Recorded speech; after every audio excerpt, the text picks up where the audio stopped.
بسم اللہ الرحمن الرحیم الحمد للہ رب العالمین والصلاة والسلام علی محمد وآلہ الطاہرین۔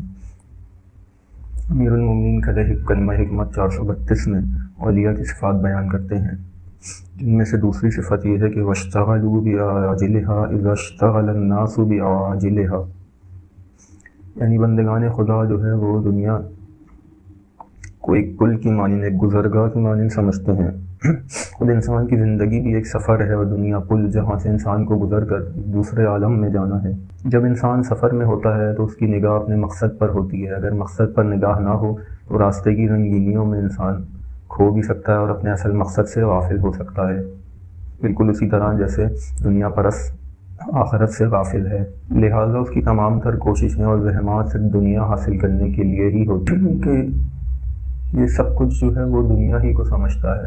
اسے مال کمانے سے غرض ہے، کسی سے چھین کر لے، کسی کا حق کھا لے، اسے کوئی فرق نہیں پڑتا، کسی یتیم کا حق کھا لے، کسی بیوہ کو اس کے حق سے محروم کر دے، کیونکہ نہ تو اسے اپنی موت یاد ہے، نہ ہی آخرت کے حساب و کتاب کا کوئی خوف ہے۔ اسی طرح ایک مسافر کو اندازہ ہونا چاہیے کہ اسے کتنا فاصلہ طے کرنا اور اس کے لیے کتنے زیادہ راہ کی ضرورت ہے۔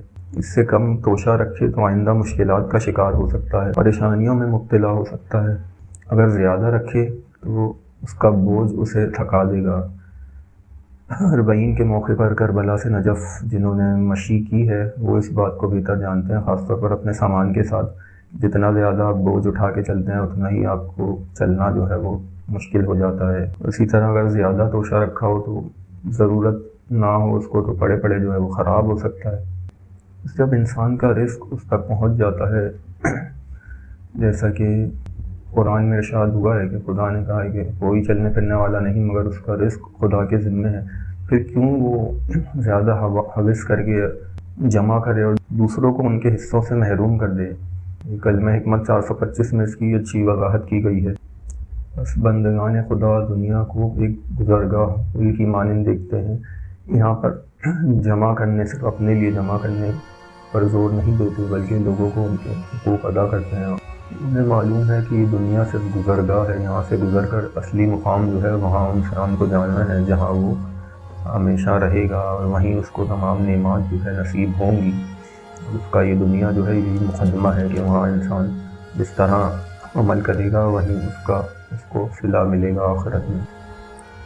آج ہمارا پورا معاشرہ مشکلات و پریشانیوں کا شکار ہے، کہ کہیں نہ کہیں ہماری کوتاہیاں ہیں، لیکن ہم اور ہمارے گناہ کے اثرات